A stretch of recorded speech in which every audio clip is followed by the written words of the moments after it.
Coming up, an exciting new knife from Civivi. I get 2 knives from a guy I've been following on Instagram. And then we're going to talk about, surprisingly, XL cold steel folders. I'm Bob DeMarco. This is the Knife Junkie podcast. Welcome to the Knife Junkie podcast, your weekly dose of knife news and information about knives and knife collecting. Here's your host, Bob the Knife Junkie DeMarco. Welcome back to the show. This week, 2 of my favorite comments. First, both of them from people who have been around the channel for a long time, so it's always great to hear from these folks. First, from Stuart Rawlings, he says, "Howdy, Bob, and thanks for the share." Now, he's talking about last week's supplemental. He says, well, since your last collaboration with Tim Kell was such a success, the fabulous Special Agent 001, I imagine this next one, because we've got one in the works, will be epic. It's sure looking good. Reminds me of the ZZ Top song, Legs, Long and Strong. Well, thank you, Stuart. I'm really excited about this this new collaboration with Tim Kell. It's going quicker than I expected. He loves the design. What can I say? And I do too. So I'm really happy to see this happening. And I'm not sure when it's going to go into production or anything like that, but I do know that he's made resin prints of it, 3D prints of it. And that's a good sign. So I'm very, very excited. By the way, Tim Kell, stand-up guy, not just as a knife guy, but he's a beautiful human being, and I love him. So very excited to be working with him again. Next comment from Michael Cervantes, 3670, also known as Cabin Man. He says, it's Bowie, not Bowie. And I've gotten that comment quite a bit. I am a Yank. I'm from Ohio. So for me, it's Bowie. You don't say David Bowie. I don't say Jim Bowie. I say Jim Bowie. But really, I just wanted to say hi to Cabin Man. He was one of my very, very, very first viewers here on the Knife Junkie podcast. And it's great to hear from him. He's an awesome dude with some great knives and very good taste in knives. And I believe, if I'm not mistaken, he's down in Texas or maybe Arizona or now that I'm talking about it, New Mexico, maybe. I don't know. He's south and west of me, so he knows better. And I'm sure it is Bowie, but even though I flex into Bowie every once in a while, I can't stay there because Ohio, it's Bowie. All right. That said, let's get to a pocket check. What's in his pocket? Let's find out. Here's the Knife Junkie with his pocket check of knives. In my front right pocket is a Bowie. Today I have the Cuda Maxx 5.5 in my front right pocket.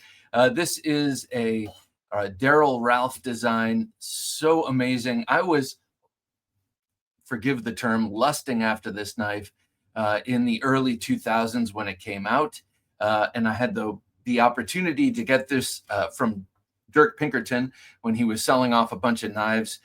Imagine his collection. So he has a gigantic collection. He needed to make some room. And so I snapped this up from him. And looking on Arizona Custom Knives and eBay to see what these are going for, I got to say, Dirk, again, I thank you a lot for this, but thank you. You gave this to me for a song, and I appreciate it. It is such a beautiful knife, and I love having it. And I've always been a big fan of Daryl Ralph designs, but this one, to me, is my favorite. It's got that long, slender Bowie profile. It's got the 2 forward-facing quillions, which, in my opinion, all quillions should face forward. Even though I love the K-bar, them facing back always rang untrue to me.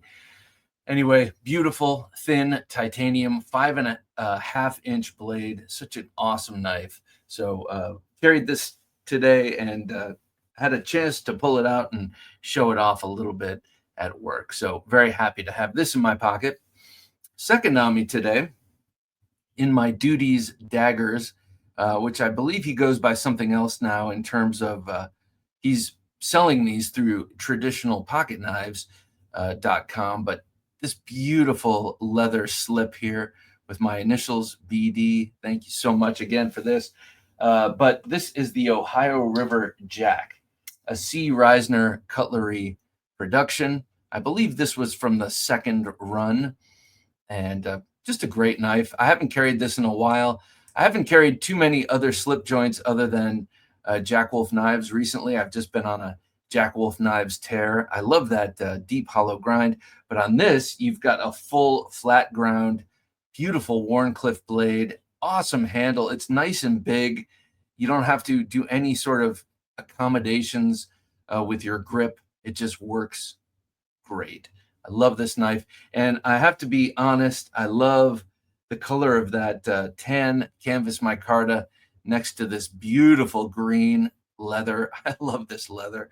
I wish I could have a big Bowie knife sheath for this, or is it Bowie knife? I really love that. And the knife in particular, I'm talking about the Natchez Bowie would look great in a sheath, a leather sheath of that color. Just saying. All right, next up, my fixed blade knife today. And yes, I had room for it in the waistband. I've been doing a little bit more exercise and intermittent fasting, so I'm starting to get back to normal. Starting, not there, I can tell. But I had the VSK1 from Armis Knife and Tool in my waistband.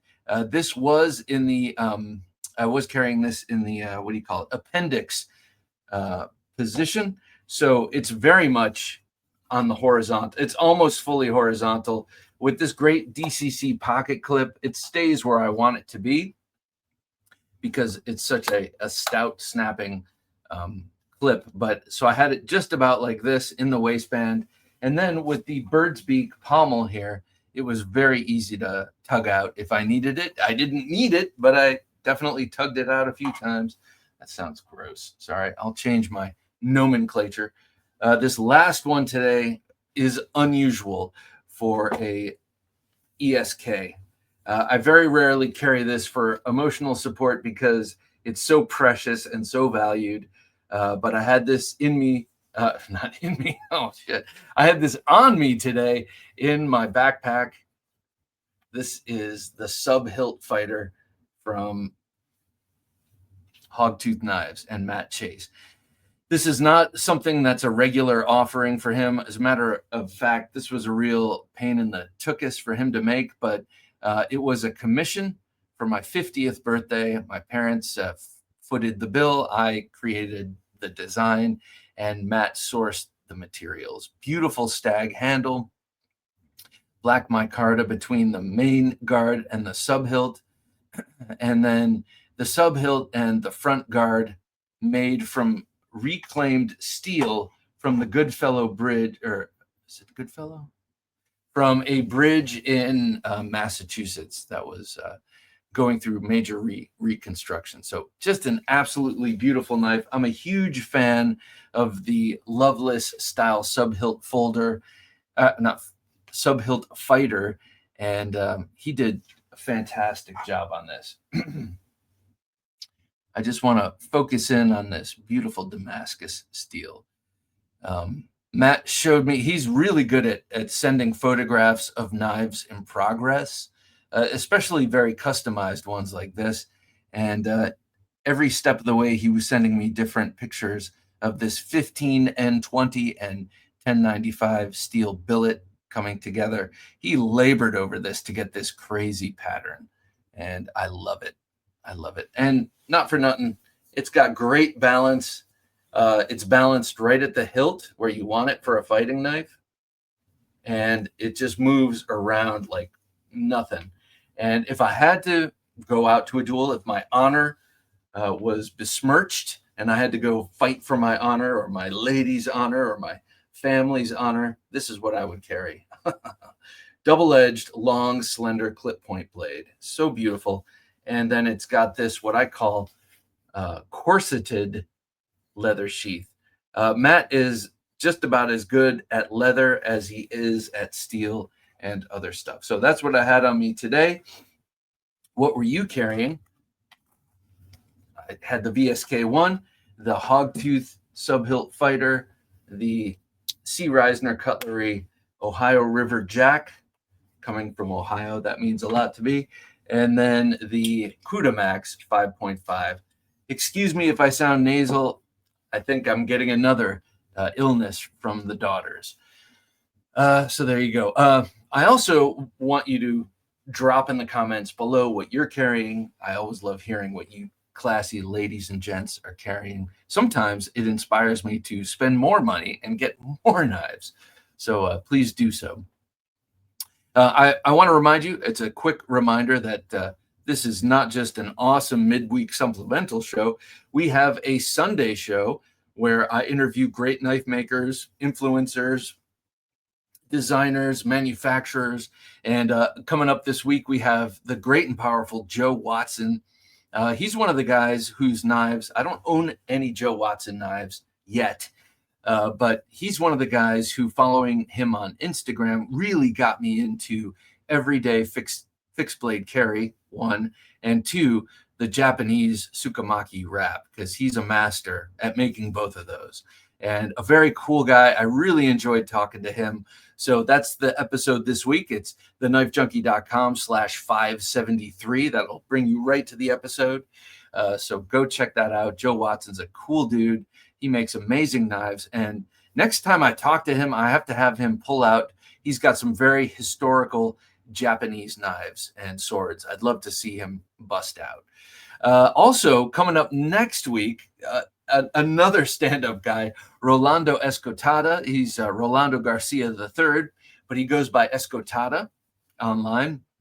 By the way, the term Escotada is Spanish for the matador's coup de grace, when he's giving that finishing blow to the bull who's charging him. It's got to be perfect. It's got to go right into the heart, between the shoulder and the ribs or whatever.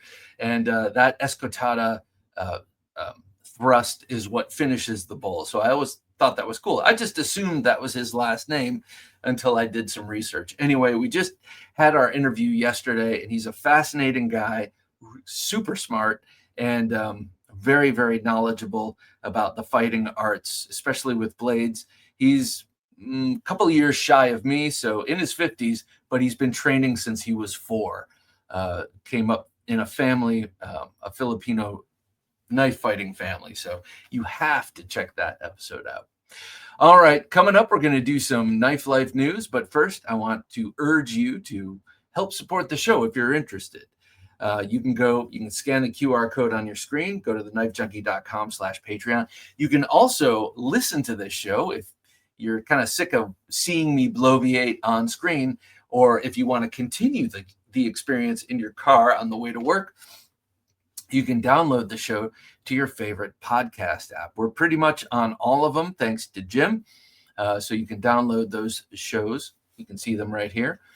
My favorite, personally, right now is Apple Podcast. It's the easiest for me on my iPhone, but all these others are great too. Stitcher, I'm into.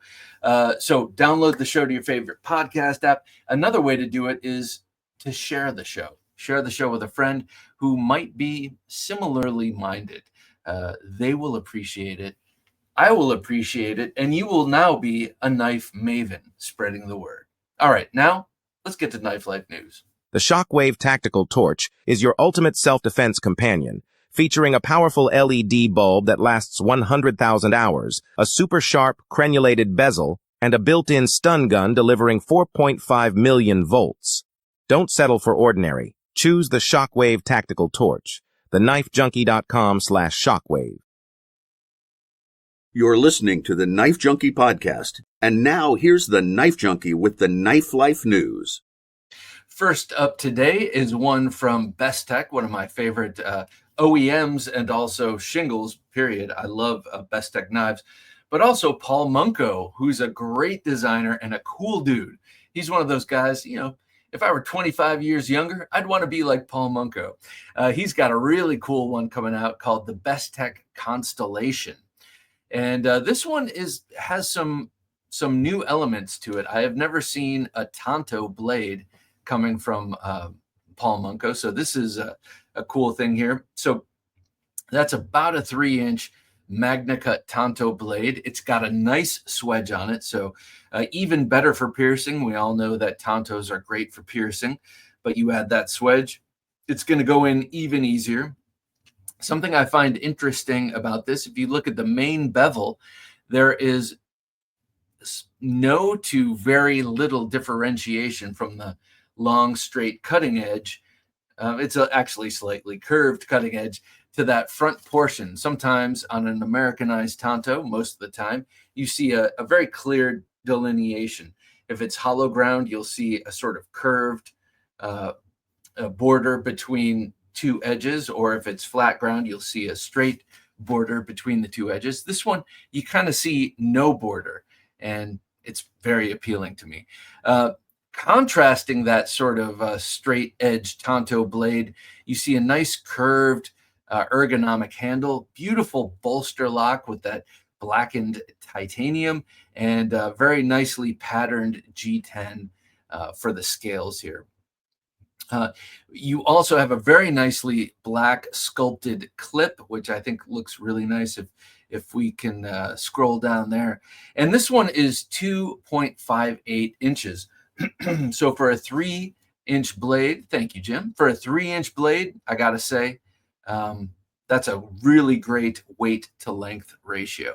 So on this shot here, you can see Paul Munko's colorful filth logo there, and you can also see that gorgeous clip. I don't know, something about that clip is very appealing to me. I like a sculpted clip, but I also like when it's very high mounted, so that the knife overall seats deeply in the pocket. So a beautiful offering from Bestech and Paul Munko, and this Magna Cut bladed tanto is available now. Next up from Knife, and I will be showing this one off live in living color later in the State of the Collection, but Knife Company has a new one. It's a fixed blade, and you know I like this. I'm sorry. No. I'm sorry. This next one is from but I won't be showing this one off. It's the next one I'll be showing off. Pardon me. The next one we're going to talk about is the Knife Company Epaulet. This one's from Michael Gavko of Gavko Knives. And if you've been on the knife verse on YouTube for any length of time, you know Michael Gavko, you know Gavko Knives. Usually, Gavko Knives are named after sharks. This one is not. Oddly enough, this one's called the epaulet, you know, like the thing you have up here if you're in military dress or in a fancy outfit. But still, this knife is Gavko all day long. It's a beautiful reverse tanto with like a complete belly cutting edge. It's belly stem to stern here, and a nice point for piercing, even though it's a kind of a stout tip there. You've got that nice sweeping swedge up to the break of the reverse tanto front portion, and an opening hole and a flipper. So just a beautiful blade. Looks like with that nearly full flat ground bevel, it's going to be very nice for slicing. Definitely know it'll be good for piercing with that tip. This one is 4.5 inches long. That's M390 blade steel, kind of a standby for Knife Co. And then we're going to go back towards that handle. That handle, it looks like the Thresher to me. It looks like many different Gavko style handles. Just beautiful kind of angular spine to the handle, but you know it's going to be super ergonomic. You can see that nice swale where handle meets blade, where the thumb will rest, and then the rest fitting the contours of your palm with some angles, but it'll all feel great. You got a forward finger choil there, and then a long sweeping swale for the rest of your fingers. Not for nothing, it does look, if you put it in reverse grip, you'd have a great place for the thumb to lock over the pommel there. The scales there, they have a very nice sort of knurling to them, which I very much appreciate and like. And yeah, that is titanium. It is a frame lock. This one is available in late February 2025. All right, the last one. This one I will be showing off shortly. This is a cool one from Civivi, and it's a fixed blade, and it's in their kind of tactical sort of line. Most of their fixed blades, besides the Tomashi E from Bob Terzuola. Most of their fixed blades have been more outdoorsy, more for the camper, the hiker. But this one, it's for the high-speed, low-drag gentlemen and ladies amongst us. This is the Perfrico. Yes, that's right. It's the Perfrico. Always coming up with interesting names, but I have learned my lesson. They're not just pulling these out of hat. They're not just randomly putting combinations of letters together. This is the Latin verb for to rub smooth or to rub all over. Little creepy. However, there's a turn of phrase, a Latin turn of phrase. It also has it as to put on a bold face. And that's what I prefer to go with. So Perfrico, in this case, being a dagger-like item, let's say that means to put on a bold face instead of to rub all over. So the Perfrico is an in-house design of 4.5 inches. It is a dagger-like item, but you hear me saying like, in that it is a single-bladed dagger, which is kind of a note to me, because give me a dagger with two edges. But I understand they want to actually sell this, not just around the States, but around the world. So they go with a single edge. However, that secondary swedge, which is what it amounts to, is so thin that if you have anyone skilled with a grinder, you'll be able to put a secondary edge on that. That's what I intend to do. That's 14C28 end blade steel. It is beautiful. I mean, just look at what you see on screen. It is absolutely gorgeous. You have that totally symmetrical spear point blade, and then a very nice detailed grooved handle there, totally contoured, so nicely rounded and smoothed, and great in a standard grip, a reverse grip, or in that sort of sideways shovel grip with the thumb on the ricasso. Very, very nice. That's a G10 handle. Comes in a variety of different treatments. I have a different one than you see on screen. And then there's a really cool one. If you could scroll down, you'll see that there is a very cool version of it with a chevron pattern on the blade, something we have not seen from Civivi. So you see a maroon G10 handle, but you see that really cool chevron pattern on the blade. I opted against that. When I got mine, I went for the black and the green. You'll see that in a minute, but super beautiful. I really, really like this knife. I almost love it. Once I have that second top edge on it, I will absolutely love it. All right. Lastly here, we have something from Knife Rights. And this is interesting, especially if we have any knife influencers listening to us, or knife makers who have been blacklisted or shadow banned on either YouTube or Instagram. Something very interesting. Put up or shut up. FTC invites comments on social media censorship. I'm going to read directly from Knife Rights.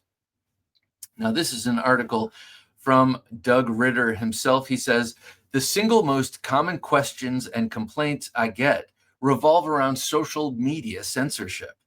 Under newly appointed Chairman Andrew N. Ferguson, the Federal Trade Commission just issued a quote-unquote request for public comment regarding technology platform censorship. And he says, friends, it's time to put up or shut up. Here's your chance to make a difference and tell your story. You are being given the opportunity we have all been asking for. Just do it, he says. They have made it relatively easy. Just follow the directions to fill out an online form. I sincerely hope you will take advantage of this opportunity to share your censorship experiences. Knife Rights will be adding your own comments about our censorship experiences, as will I personally. But they need as much ammo as we can give them. Let's all give them what they need. Okay, so what he's talking about is censorship online about knives. We have seen many of the influencers and knife makers, on Instagram and on YouTube saying No one is getting my information. No one's getting notifications about, my new knife coming out or this or that, or my new review on this knife, because kind of willy-nilly, Instagram and YouTube will decide that something is totally beyond the pale and they cannot show it because it's a knife or it's a weapon or it's a sharp object, what have you. And people get kind of randomly shadow banned or banned. We have not here, knock on wood, here at the Knife Junkie podcast, haven't had that experience yet, but I think it's awful. It's awful. We're talking about knives. We're talking about the first tool ever created, something everyone uses every day, whether they're in their kitchen or on the job. Everyone uses knives, and to ban the discussion of these items is absolutely absurd and very kind of random. And you can tell it's all happening from some pearl clutching weirdos at these platforms who have no right to do this to us. So the new Federal Trade Commission chairman wants to hear your story. So follow the link, whether it's on kniferights.com or go to the FTC website and put your story in there. It's something that's very, very important. I'm going to invite Doug Ritter onto the show to talk about this, because this is a real opportunity for people who are in the knife world, whether they're making, whether they're influencing or what have you, to really have their voice be heard about this crazy issue. So go check that out.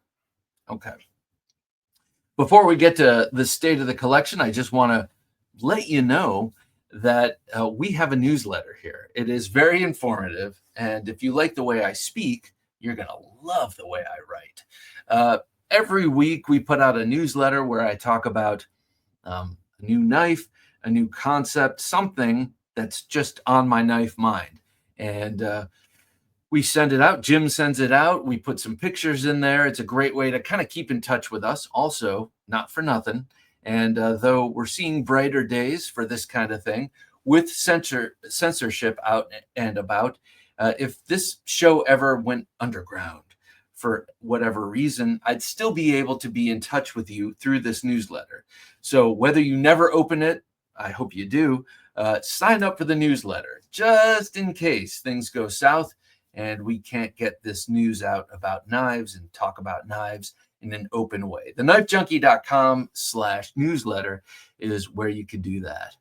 All right, coming up, the state of the collection. Want to sell your custom knives online? With LaunchCart, you can easily create your own e-commerce store. No coding required. LaunchCart is designed for knife makers like you, with built-in tools to showcase your craftsmanship, manage orders, and grow your brand. It's fast, flexible, and even includes low-cost payment processing to help you keep more of your profits. Start your online knife store today at TheKnifeJunkie.com/launch and turn your passion into a business. And now that we're caught up with Knife Life news, let's hear more of the Knife Junkie podcast. Also, not for nothing, talking about LaunchCart, the liner you just heard or saw. They are an American company as opposed to their main competitor that's up in Canada. And I love Canada, and I love the Canadian people I know and their spirit. But let's face it, their government has been a little nuts over the past, bunch of years now. So if you want to sell knives, LaunchCart is the way to go. They're not going to hassle you about what you're selling, unless it's illegal stuff. All right, so first up here, as I mentioned before, the Civivi Perfrico. Now look at this knife in the sheath. The sheath is so cool. I love what they've done. You've seen this a little bit. I think Topps has done this. I know that Benchmade has done this with the scalloping on the sides between the grommets. It's a beautiful looking sheath, not for nothing. Also, it has the Bob Terzuola clip on it. Bob Terzuola designed this clip for Civivi. It's very similar to the other one that looks like this. I'm having a brain fart here. But here is the blade. Look at this thing. Tech lock. That's the word I was looking for. Tech lock. Looks like the tech lock. So here is the very, very beautiful Civivi Perfrico. It's a 4.5-inch 14C28 and a dagger-like knife. I say dagger-like because this top edge completely unsharpened, though that swedge is very thin. So if you want to put an edge on it, it won't be a huge deal. Now, of course, they've done this to make this beautiful tactical knife legal in very, very many more places, not only in the United States, but all around the world to sell. So they got to look out for their bottom line for sure. I do intend to have this sharpened up, but look at this, man. I find this really, really beautiful. The handle from this perspective, nicely contoured, really intricately grooved. And then here's that thumb scoop I was talking about in case you want to hold it in this sort of traditional World War II style dagger fighting method with the thumb on the ricasso. You get a really nice sort of ramp there. The blade has some nice touches to it. You can see this medial center line here has some little flourishes there, a groove, a fuller, and then a little triangular divot. This one, brand new. It does come with a big, long tassel. I have taken the tassel off like Hasselhoff would, but it just does not do me right, especially if I'm drawing it and thrusting. That tassel fob thing kind of flicks in the face, but it is beautiful. If you like this knife or any other Civivi, you can order one through our affiliate link. It would help support the show a little bit. You'd still get the knife, and no one's worse the wear for it. You just go to the knifejunkie.com/Civivi. You're wondering, how do you tell in the dark where the edge is? If it's a dagger and everything's symmetrical, but you don't know which side the edge is on, you don't want to put your thumb up to test. Well, they've given you some jimping on the top thumb ramp. On the bottom portion, there's no jimping, it's smooth. And then they do the same thing on the reverse side back here. So say you have it in reverse grip and you want to know which way the edge is oriented, they give you some jimping here too, near the pommel on the underside. I, to be 100% honest, find it a little confusing. I just have to remember that these are two traditional spots to put jimping, on the thumb ramp and then on the back by the pinky. But, I like the accommodation, but really just give me a secondary edge. I'll be much happier. I know they can't do that because they want to sell this knife, so I will have to do that myself. But so beautiful. I love this Perfrico, which again means to rub all over, or more colloquially, to put on a bold face. And yeah, I'm going to put on a bold face when I'm carrying this knife. That was my stomach. I hope you didn't hear that. All right, next up, two beauties. I'm going to show these off together. From Sean Old, a custom knife maker I've been following on Instagram for a couple of years now. His company goes by Gross Motor Gear. And when you see these knives, you'll know why. Here is the Mamushi Mini. I'm sorry, this is the full size, and this is the Mini. Mamushi. So these are Japanese-inspired Pikal-style knives. Gross motor gear refers to the gross motor skills necessary to use a Pikal-style knife.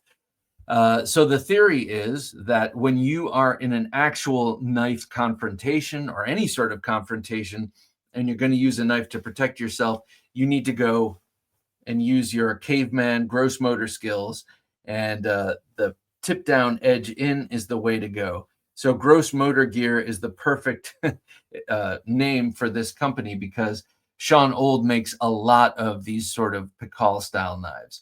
Here are two really beautiful versions of that, both with this Tsukamaki wrap, and you can see the little manuki under there. It's like a golden snake. These are absolutely beautiful. Now, this large one, it's not that large, but the full-size one, I have not carried yet. I have been carrying this mini nonstop. Again, it has to do more with my belt line and managing my spare tire than it does the size of this knife. They're about the same, but this one has been getting a lot of carry. I absolutely love this. Do yourself a favor and go look up Gross Motor Gear on Instagram. He also has an absolutely gorgeous dagger, very much in the same sort of design paradigm as this. And they're very cool. Now, also, it's optimized for a forward grip. You can carry it like this, use it like this very, very easily. Some Pikal style knives sort of preclude that grip. This does not. Very nicely done. All right, that does it for the state of the collection. I will be putting out videos on the Mamushi from Gross Motor Gear and the Perfrico from Civivi. So keep your eyes peeled on that. Also, keep your eyes peeled on our website shop. If you go to TheKnifeJunkie.com/shop, you can see all the really cool designs that Jim conjures up on a weekly basis. This week, I really like this. This is going back to basics. This is going back to our very core here. Knives, the tools that built civilization. Yes, that's right. That was basically the very first tool. Someone picked up a piece of chert, knocked off the edge, created a knife. We can carve stuff. We can open up animals, and we can do all sorts. We can open up humans, put this on the tip of a shaft, and we have a spear. Knives are the tools that built civilization. Check these out. We have a camp cup. We have 2 beautiful hats, t-shirts. We have that cool water bottle and a lot more. You can get this awesome design and logo on. So go check those out at TheKnifeJunkie.com/shop. All right, today I want to show off my large and XL cold steel folders. They have to be above 5 inches to make this cut. I've got so many cold steel folders. As a matter of fact, in my pocket right now, I have the old El Hombre. It's only 4 inches, and it's from the late 90s. So it doesn't make the list because 4 inches is just too small for this list. I'm going to put this back in my pocket and start with its big brother, a knife that I carried in the waistband in appendix for years in New York City, not knowing how much I was breaking the law. It'd be worse today for sure than it was back when I was there. But this is the Vaquero Grande. And this is the first time we saw from Cold Steel this very emblematic design, the Vaquero. And though Vaquero is like a Mexican cowboy, this is really based on the Turkish yatagan, the sword that has the recurve, sort of the S curve, but with the midline tip. And what does that midline tip give you? It gives you the ability to, let's see, here we go. It gives you the ability to know where that tip is at any point. It's like a dagger. The tip is midline. Unlike a dagger, you have this crazy recurve situation happening. So I'm going to put out my Vaqueros. They do a number of them, and I have a bunch of them. I love the Cold Steel Vaquero. Let me put these out. Here is the Lynn Thompson Signature Edition.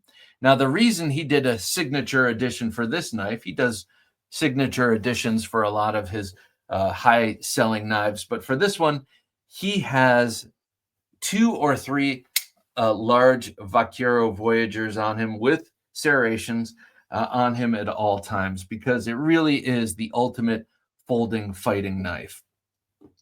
So here they are. These are the 4 large ones that I have. I love them all. This is the most recent with the serrations. Now I had the signature edition that has the serrations. I had the old Vaquero Grande, and I have the plain edge Vaquero Voyager, but I had to get the one that he actually carries on him all the time, he being Lynn Thompson. So I got this. And by the way, that's no joke. I've met him I've had him on the show, but I've met him in person numerous times. I always do a pocket check on him. And besides other things that he doesn't show off, he's got a lot of knives on him. And he's always got at least 2 of these. Now, at Blade Show, sometimes he has an XL Espada, so maybe he's only got 2 Voyagers on him, but he even claims he sleeps with one of these, which sounds incredibly dangerous. But hey, he's a dangerous guy. And this one, as you'll see, has a Snaggletooth MF on it. That is an aftermarket wave-like feature or pocket snag. So when you pull this out of your pocket, it engages the seam and opens up the blade immediately. And if you have a fighting knife, to me, you know, Emerson's made this technology famous. They created it with the Emerson Wave. But I am fully on board with these sort of pocket catches that open the blade as you remove it. I love it. And if you're going to get this a Voyager Vaquero with the serrations and such for self-defense, maybe it's dog walking, maybe it's city walking, whatever, I highly recommend you go to the Snaggletooth website and pick up one of these pocket catches. This is tumbled aluminum. They do have it in a number of different anodized aluminum colors to match various kind of knives. All you have to do is have a knife that has a removable pocket thumb stud or removable thumb stud, and you can add that. So Voyager, I love the Voyager series, especially the Vaqueros, that recurved, S-curved, centerline point, Yatagan inspired shape. You're like, what's a Yatagan, Bob? You always say that. Well, Yatagan is a Turkish sword. Go look it up. It's cool. You'll want one immediately. Next in the Voyager series, I'm going to show you these clip points. This is the first one I ever got from Roseland Martial Arts in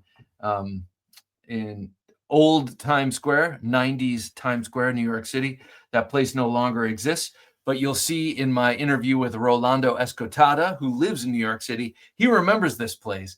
I've mentioned it over the years many times, and he's the first guy who's like, oh yeah, I remember that place, and we talked about it.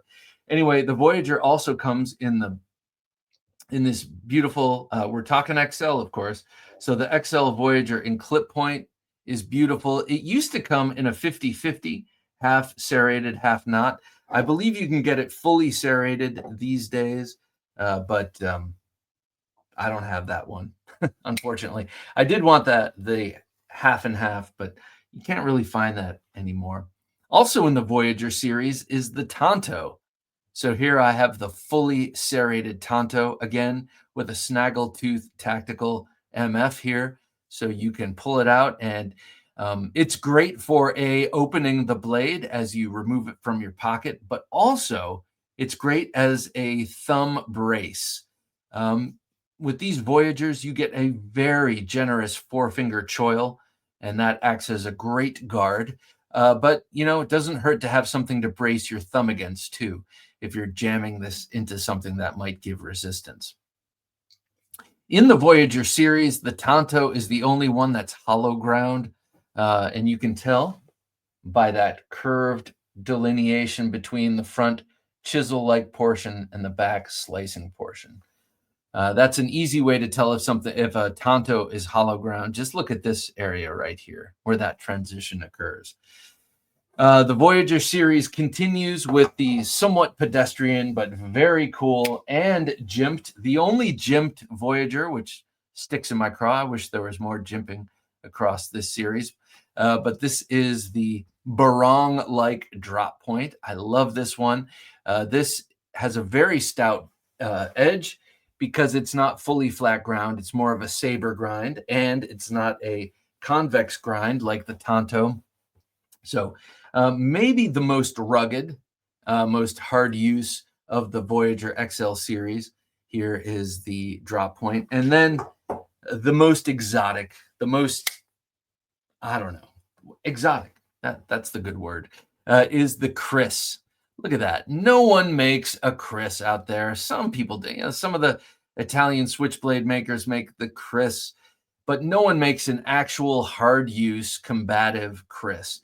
And here we see it in the Voyager series, and in a minute we'll see it in the Tylite series. This one was begging for the Snaggletooth, not only to open it up, to use it. This is a fighting knife. I know people think it's just those waves on this blade are just for looks, but it is all about fighting. It's like a giant serrated knife. Also with that tip, it's like a genunting or a downward hawkbill. So you want to be able to open this up off the pants as you remove it. But also, to my eye, that thumb bracing snaggletooth pocket catch also reminds me a little bit of the hilt of a traditional Chris sword. So it's not only very, very useful, it's very, very good looking. It looks cool. So there it is. That's the Voyager series. You've got the Chris, you've got the Vaquero, you've got the drop point, you've got the Tanto, and you've got the clip point, if I didn't say that already. All of these come in a serrated version of some sort or other, and most of them come in a medium size. Now, the medium size is 4 inches. They don't make the small size, which was 3 inches, anymore at all. And it's kind of hard to find some of them. Like, I don't think they make the Vaquero in the 4-inch anymore, which is sad. All right, next up, since we were talking about Chris's, let's come in with the Tylite Chris.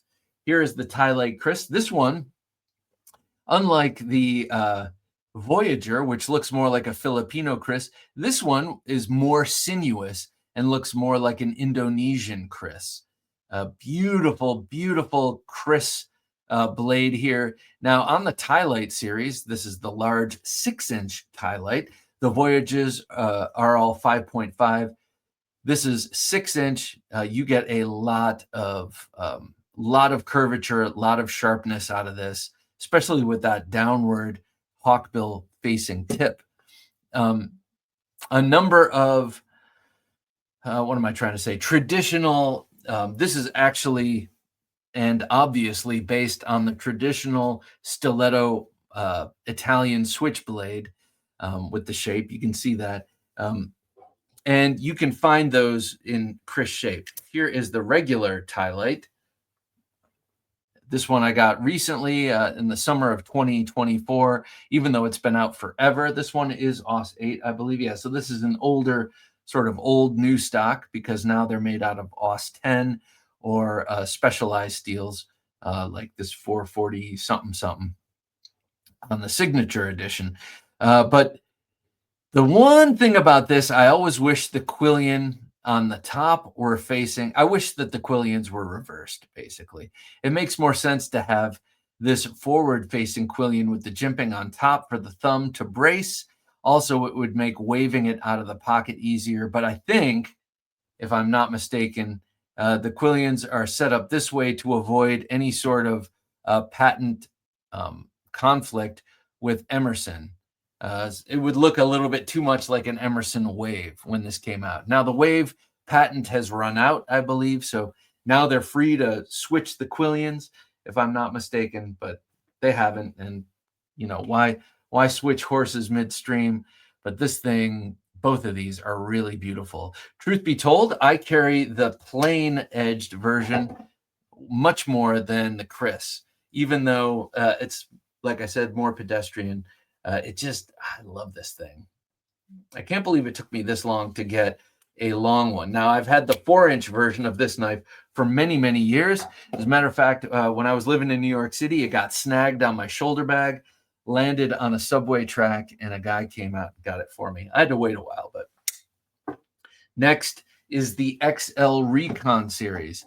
And all you Recon 1 fans will be happy to know that they have re-released this year in the clip point version. So now you will be able to get the XL Recon 1 with the 5.5-inch fully flat ground clip point blade, brand new from Cold Steel. They have not released the Tanto as of yet.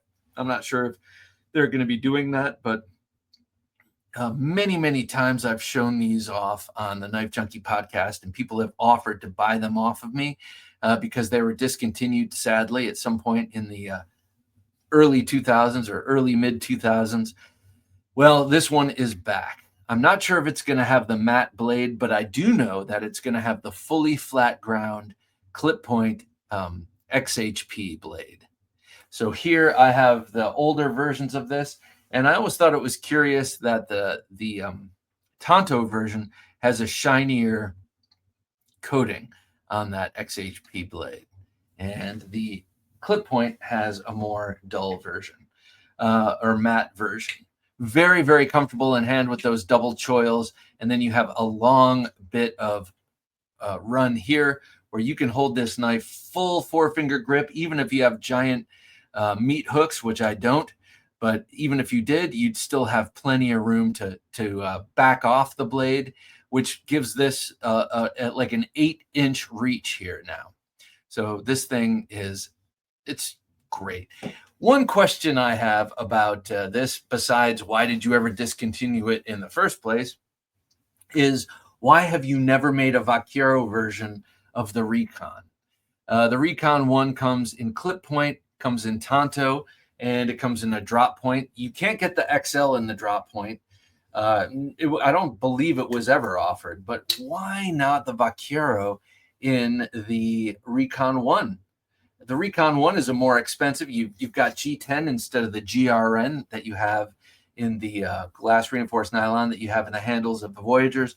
Why not put out a G10 version, this more exotic knife, or more expensive knife with better materials with that exotic Vaquero blade? By the way, the Recon series was the first one ever to come out with plain G10 handles, no liners, no steel liners underneath, keeping it light. They discovered it's just as strong. You don't need those steel liners. Next up, this one is based on a Japanese helmet breaching knife, but to me looks like a Filipino ginunting, is the Frenzy. I love the Frenzy. This one is in XHP, also CTS XHP blade steel. Just a beautiful knife. This came in a version 1, 2, and 3, but the only difference was the handle color. There was a gray, a blue, and this gorgeous green and black. All of them had the layered G10s with the main color and black. So you get with all the handle sculpting, which, by the way, makes this relatively guardless knife really sink into the hand, but it also makes it look great. I can't remember which Frenzy version this is. To me, call it the 3 because it's green. It's a little weird. So I never really paid much attention to that. It is just the Frenzy. One thing I do know, 2 things I do know, is that this is the most carryable of these 5.5-inch blades, as it is the thinnest and it is the least broad, north to south. So it really fits in the pocket easily. This is one that you can carry and kind of forget about. And you can't say that about too many 5.5-inch folders. Then again, there aren't too many 5.5-inch folders. You get that great pecking motion and that great shearing and tearing motion from that hawkbill blade. So beautiful. Another awesome Andrew Demko design. These are almost all Andrew Demko designs. Next up, another one-off, though I used to have the small version of this and sold it like an idiot. But this is the Talwar, 5.5-inch Talwar with the serrated edge. I was very happy to see them re-release this when GSM took over. They did they sort of canvassed Cold Steel nerds. What do you want to see come back? And I'm like, Black Rhino. And I'm like, Desperado. They didn't listen to me, but they listened to folks who said the Talwar XL. And I'm glad, because I always wanted this. My brother has it. I was always a little jealous. Finally, I had the opportunity to keep up with the Joneses, or the Victors, as it were. I went for the serrated edge because though it is a very effective and beautiful, fully flat ground blade, effective in terms of slicing and shearing, it does have that upswept edge. So I figured, why not get a little bit of serration on there just to snag, to seal the deal as it's going through what it's cutting.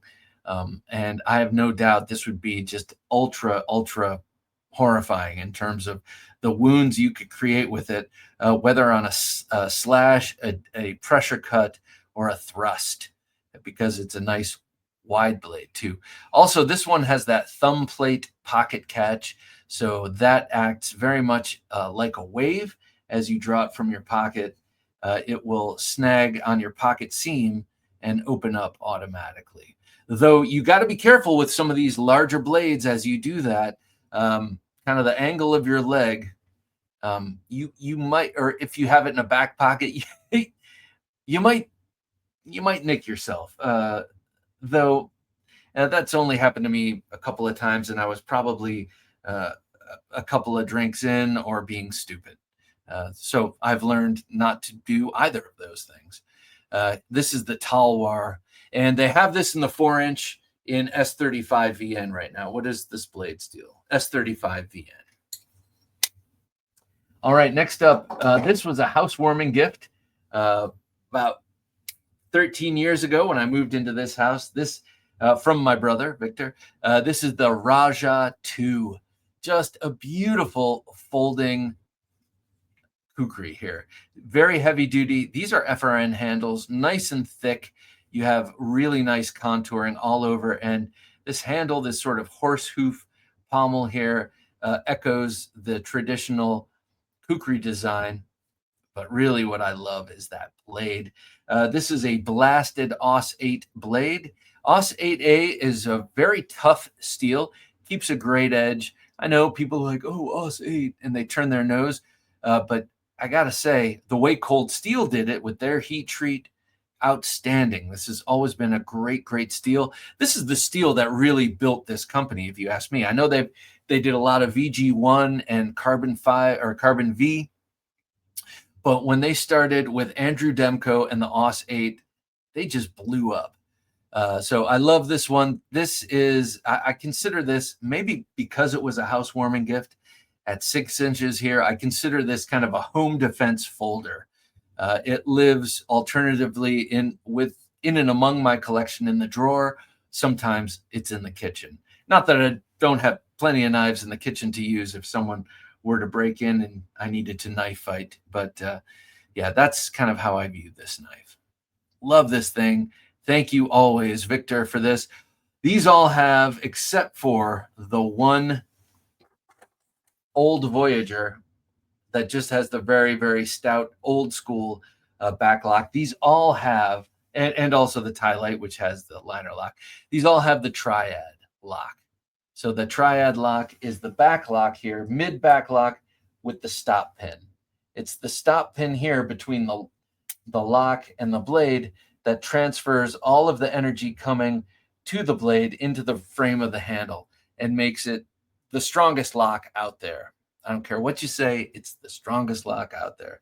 There's the most evidence and proof of that than any other knife. All right, last series here. You've been waiting for it, the Espada series. I've got to reach across the table here. That's the G10 large. Here's the G10 XL, the 7.5-inch blade. That's so beautiful. These are Navaja. These are based on the Spanish Navaja. And then here are the more luxury versions. Now, this is the only one in my Espada collection of 4 that is flat ground because I bought that one recently. All these others are older. Now there's not enough room for all of this on here, but okay. I bought all of these except for this. My brother got me this at a gun show. This is an older one with AUS 8. This is the XL version with the 7.5-inch blade.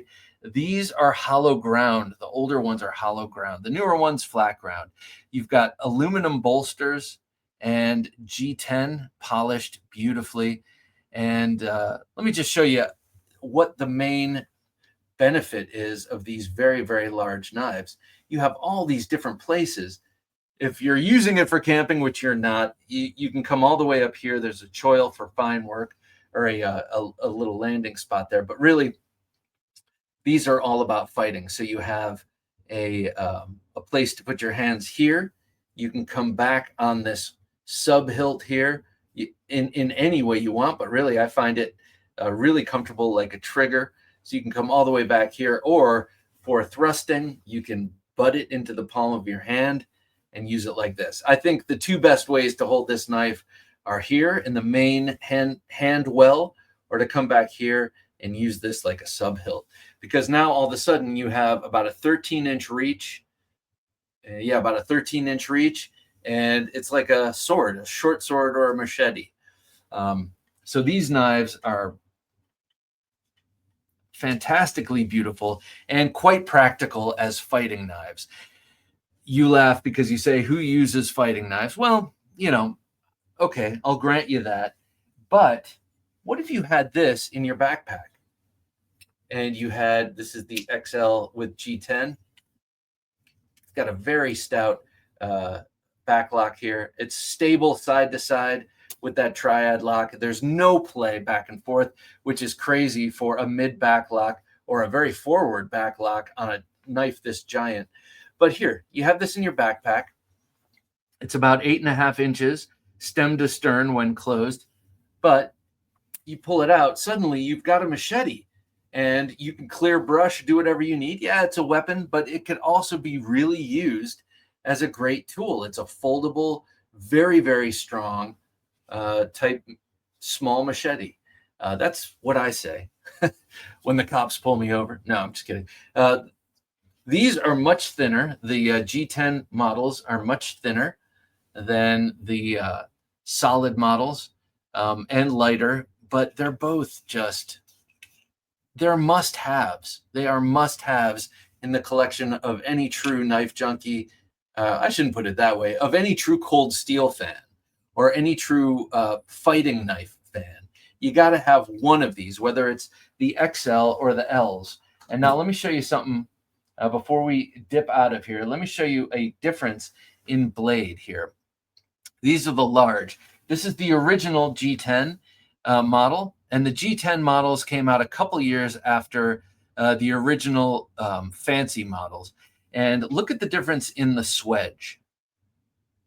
So the older one, this one I got a couple of years ago. It's flat ground. It's a much newer model, S35VN. All the others are AUS-8. But look at how the swedge has moved forward into a more traditional Bowie position here.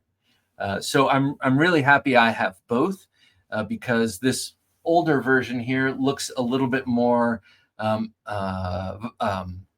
Navaja-like to me and a little bit less like an American Bowie. Now, don't get me wrong, I love American Bowies, but something about this top version is very, very fetching to me. So I'm glad I have both. All right, ladies and gentlemen, that does it for my collection of very large folders, the Cold Steel XLs. As I mentioned, well, in some cases, they're just called large, even though that's a 5.5-inch blade. But when you're going up to 7.5, you know, you got to accommodate with your nomenclature.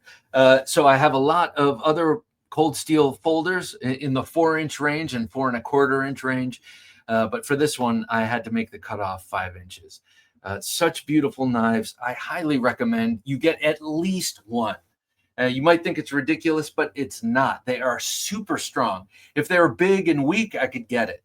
You don't need it in your collection, but they're big and strong and beautiful and exotic, and many of them based on historical ethnographic weapons, which is another thing that really turns me on. All right, be sure to join us on Sunday, this coming Sunday, if you're listening to this as it drops, episode 575 with Rolando Garcia III, otherwise known as Rolando Escotada, on YouTube and Instagram. He's a fascinating guy. He knows all different styles of, and has mastered all different styles of knife fighting, be it Filipino, be it Spanish, be it French. Check in with this guy, or Japanese. He's amazing, very smart, and a great conversation. So check that out. All right, for Jim working his magic behind the switcher, I'm Bob DeMarco saying until next time, don't take dull for an answer. Thanks for listening to the Knife Junkie podcast. If you enjoyed the show, please rate and review at reviewthepodcast.com. For show notes for today's episode, additional resources, and to listen to past episodes, visit our website, TheKnifeJunkie.com. You can also watch our latest videos on YouTube at TheKnifeJunkie.com/YouTube. Check out some great knife photos on TheKnifeJunkie.com/Instagram and join our Facebook group at TheKnifeJunkie.com/Facebook. And if you have a question or comment, email them to bob@TheKnifeJunkie.com or call our 24/7 listener line at 724-466-4487, and you may hear your comment or question answered on an upcoming episode of the Knife Junkie podcast.